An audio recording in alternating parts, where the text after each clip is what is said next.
Cervantes dice, era un hombre sabio en esta conferencia, acá en esta famosa conferencia donde dice mi amigo Cervantes, dice, yo voy a hablar de mi amigo.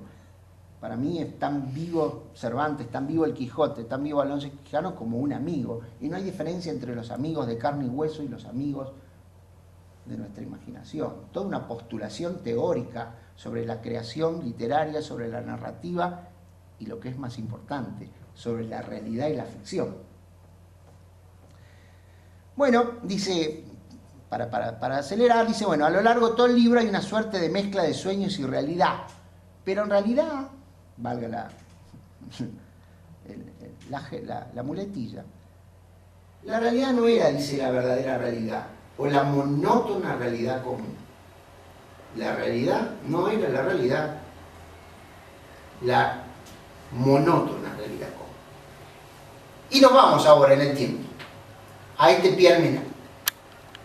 Vuelvo a insistir, Borges, después la historia de su septicemia lo recoge en otro libro, en otro cuento fantástico que es El Sur, donde el protagonista, Juan Dalman, le pasa lo mismo. Es un cuento que es perfecto, es un cuento por mitades. La primera mitad es especular de la segunda, nunca sabemos cuándo entramos en el sueño, en la realidad, cuándo salimos, si pasa o no pasa. El personaje está y hay otro que lo cuenta. Y está la celebérrima frase que Pierre Menard, no voy a abundar en detalles, la de haber sido por demás elocuente, pero dice la verdad cuya madre es la historia. Ya empezamos mal. ¿Cómo que la verdad es la madre de la verdad es la historia? ¿No debería ser al revés? ¿La historia es la madre de la verdad? No, la verdad debería ser la madre de la historia. No, resulta que la historia, es decir, el relato, lo que se cuenta, lo que viene después, convierte aquello en verdadero. Émula del tiempo, depósito de las acciones, testigo de lo pasado, ejemplo y aviso de lo presente, advertencia de lo por venir. Y entonces, como bien se decía ayer, Pierre Menard, Provenzal, Denis, otro arrabal de nombre ilegible, de los arrabales que a Borges le encantaba. ¿Por qué? Se pregunta Borges en el cuento precisamente el Quijote. Dirá nuestro lector, esa preferencia por un español no hubiera sido inexplicable, pero sin duda, en un español no hubiera sido inexplicable, pero sin duda lo es en un simbolista enigma. Devoto esencialmente de Poe, que engendró a Baudelaire, que engendró a Mallarmé, lo digo a propósito, a Mallarmé, que engendró a Valéry, que engendró a Edmond Teste. Yo les hago una pregunta para que esto deje de ser un monólogo y sea un biólogo, dirían Lelutier. ¿Hay algo raro de esa enumeración? Amigos literatos, ¿hay algo raro en los nombres allí? Poe, Baudelaire, uno lo traduce al otro. Es un personaje de Valéry. Es un personaje de Valéry, es otro simbolista. Entonces el tipo viene enumerando personas reales y en el fin de la secuencia te introduce una ficción. No solo una ficción, te introduce un personaje ficticio. Caramba, ¿dónde vimos esto? ¿Dónde vimos esta conjunción permanente de entrar y salir personajes reales y ficticios que nunca terminamos de saber quién es quién?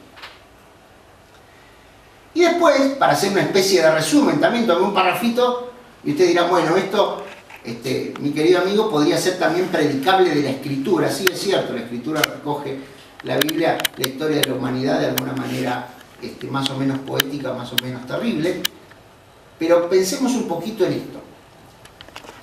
Llenósele la fantasía de todo aquello que leía en los libros, así de encantamientos. Y tenemos, por citar, las ruinas circulares, el golem, como dependencias, Hombre de la esquina rosada, el poema conjetural, donde su también ancestro Narciso Laprida, ya el íntimo cuchillo le busca la garganta, las batallas, la página para recordar, por supuesto, a sus abuelos, Coronel Suárez, vencedor de Junín, inscripción sepulcral, también alusión a la muerte del coronel Francisco Borges, desafíos, el encuentro, Mané Curiarte y otro que van y en un lugar encuentran unos cuchillos y se empiezan a pelear sin en su vida haber sido cuchilleros porque los cuchillos quieren volver a encontrarse. Heridas, el sur, requiebros de amores, Ulrica, este cuento póstumo que de lo poco que ha escrito Borges respecto del amor físico con una persona. Imposible, tormentas, el Evangelio según San Marcos, una terrible tormenta y después termina la tormenta, al pobre desgraciado lo terminan los gustres crucificando.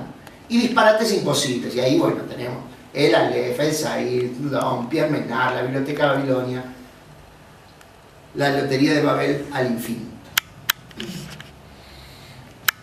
¿Y qué dice Borges? ¿Esto es una teoría mía? ¿Es alguna otro disparate que pueda haber escrito o planteado yo? ¿Un disparate imposible? ¿O algo de Borges nos dice que esto puede ser así? Y tenemos esto, sueña Alonso Quijano, cuando dice, nos vuelve a plantear su idea de que esto es un sueño dentro del sueño y que ya no sabemos quién es sueño y quién es realidad, quién es ficticio y quién es real. Y dice el Hidalgo, en la última parte, fue un sueño de Cervantes, y Don Quijote un sueño de Hidalgo. El doble sueño los confunde y algo que está pasando que pasó mucho antes. Quijano duerme y sueña una batalla, los mares de Lepanto y la metralla. Fíjense cómo invierte los términos. No es aquel señor que perdió la mano muerta, como hacía anoche Rep, tan graciosa en la ilustración. Ya no es el señor, el dueño de la mano muerta, el que escribe la historia, sino que es el personaje de la historia quien revierte el proceso y sueña al quien a su vez lo está soñando. Y hoy otro también, ni siquiera soy polvo, este es terrible, porque cuenta la historia y al final se mete él. Con lo que para mí es más que un indicio, es una confirmación de que él permanentemente anda entrando y saliendo como entraba Cervantes de la historia de Quijote. Dice, ni siquiera soy polvo, está hablando del amigo Alonso Quijano y dice, ni siquiera soy polvo, soy un sueño que entreteje en el sueño y la vigilia mi hermano y padre el capitán Cervantes, que militó en los mares de Lepanto y supo unos latines y algo de árabe, para que yo pueda soñar al otro, Don Quijote, cuya verde memoria será parte de los días del hombre. Fíjense ustedes, ese otro es el famoso, yo el loquito que en realidad nunca salí de mi casa. Te suplico, mi Dios, mi soñador, sigue soñando.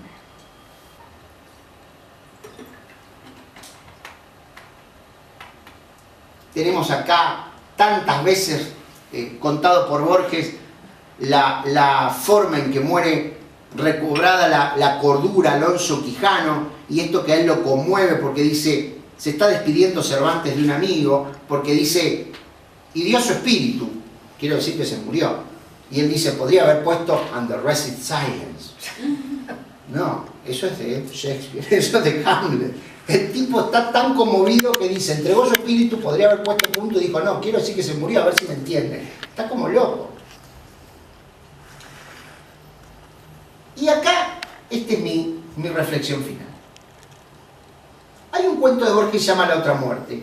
¿Qué tiene que ver con propiamente, lo nombra Cervantes? No, Alonso Quijano no, Don Quijote no. Es la historia de un señor que resulta que fue cobarde en una batalla y que le mandan una cartita con una foto para contarle a este señor, más resulta que después empieza a investigarse, por supuesto todos los personajes son reales menos el muerto, y hay un hiato en el medio donde alguno no lo recuerda y después el que había sido cobarde termina siendo el más valiente de todos en el relato de la historia. Y entonces, ¿por qué yo digo la otra muerte es casi como el respecto de Cervantes, del Quijote y de Alonso Quijano, como una especie de testamento, como palabra póstuma de Borges?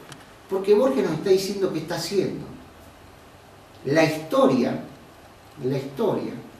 la relectura de esa historia y la reescritura de esa lectura convierte al personaje Borges en aquel señor que era el nenito gordito y segatón que está terminando sus días en Ginebra. ¿Y eso por qué nos genera alguna inquietud? Volvemos ahora para atrás. Y esto es claro porque también tiene que ver con una noción de realidad de Borges. Dice, ¿por qué nos inquieta que Don Quijote sea el lector del Quijote? Creo haber dado con la causa. Tales inversiones sugieren que si los caracteres de una ficción pueden ser lectores o espectadores, nosotros, sus espectadores, podemos ser ficticios. Y esto recoge, volvemos otra vez, Berkeley, Hume, Essere et percipi, ser es ser percibido. Después van a venir los amigos de la física cuántica y van a decir, mire, la realidad es lo que realidad es siempre que haya un observador que diga que usted está ahí, si no, está en un estado de eterna indefinición cuántica. Final. ¿Qué dice Borges? Porque en el principio de la literatura está el mito y asimismo en el fin. Podría ser un epitafio, no el que le pusieron en su tumba. ¿Y qué dice nuestro amigo Cervantes? De todas estas perplejidades que hemos compartido, de Borges, de Cervantes y de estas historias, creo que pueden salir este inaudito consorcio, saldrá a la luz del orbe, que los bravos cachorros imitarán en las rampantes garras del valeroso padre. Todos somos los hispanoparlantes, hablemos este aborigen o el de España, seamos de un lado o del otro, somos hoy hijos de Cervantes y de alguna manera sobrinos de Borges. Muchas gracias. Bueno.